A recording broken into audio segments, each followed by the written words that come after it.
Hello, hello mga kasolo. Good evening. Ito yung pinakamahirap sa lahat.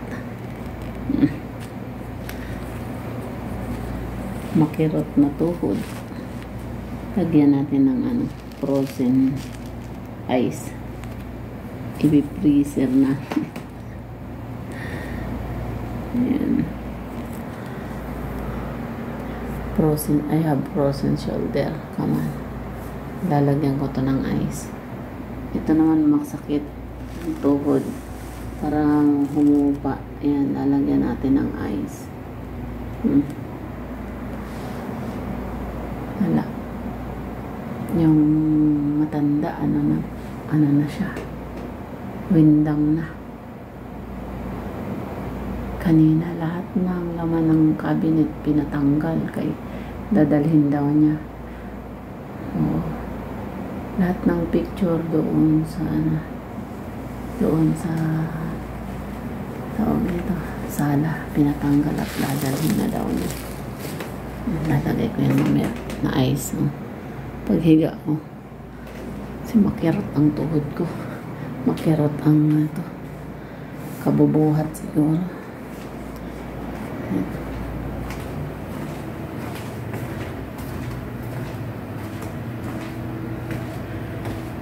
Tingnan nyo mga kasolo. Tinanggal na lahat ang mga picture.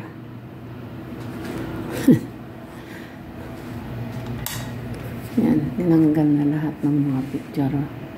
Kasi dadalhin daw niya. Pinalagay na sa maleta. Kasi dadalhin daw niya yan. Aalis na siya.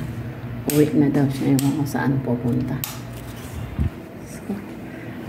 Kerot na yung katawan. Katutulak ng kariton.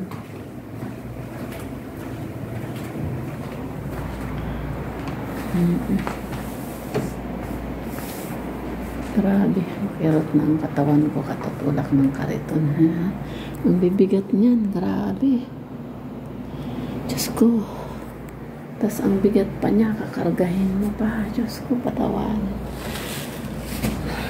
Suko na ako.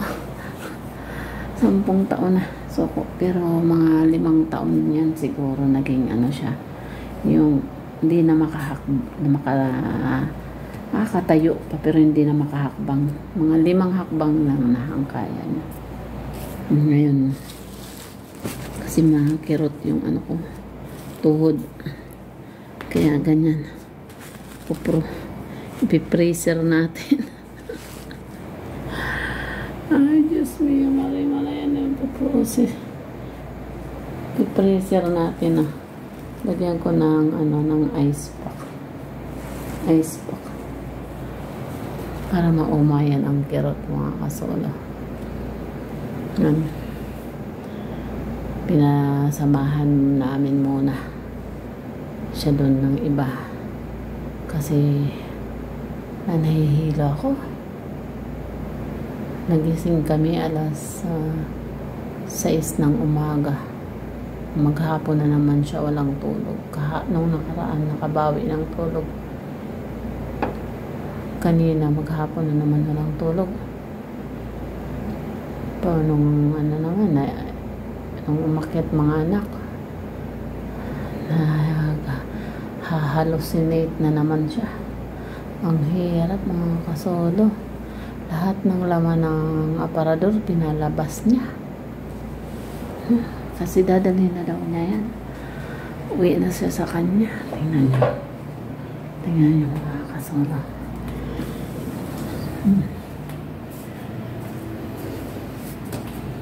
Ito. Ayan. Kasi dadalhin daw niya mga yan. Tingnan, naka-ready na yung bag. Naka-ready na yung bag. Pinatanggal lahat. Kasi yan, dadalhin daw. Ito, dyan lang daw, titingnan pa niya ng anak niya kung kanino mga yan. Tapos ayan, sa kanya daw yan, dadalhin niya. Kita niya, pinaparedy ang bag. Diyos ko, patawarin ako.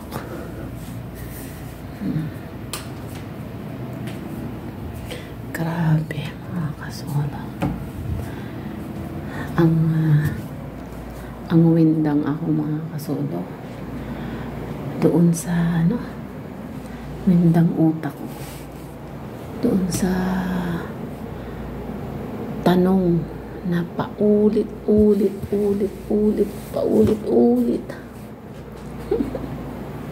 Nahihilo ako.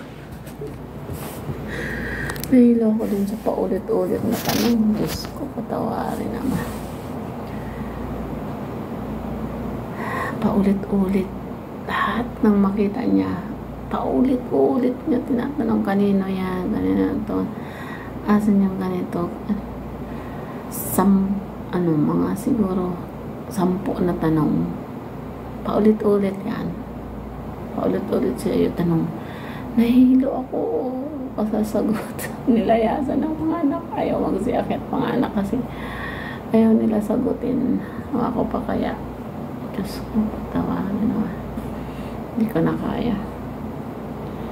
Ay, Lord God. Patawarin.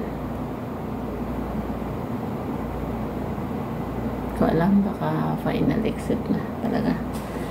Iniisip ko yung is ko hindi pa tapos. Wala pa ako sariling bahay, mga kasulo. Wala pa ako sariling bahay. Lord, gabayan mo ako, Ama. Yan. Ito makirot. Ito nakirot na naman. Kasi windang ka. Puti kong nakakalakad. Hindi na nakakalakad. Isasakay mo dyan. Yan, isasakay mo siya dyan sa wheelchair. Hihilahin. Iakyat doon sa 2 stairs. Ibaba.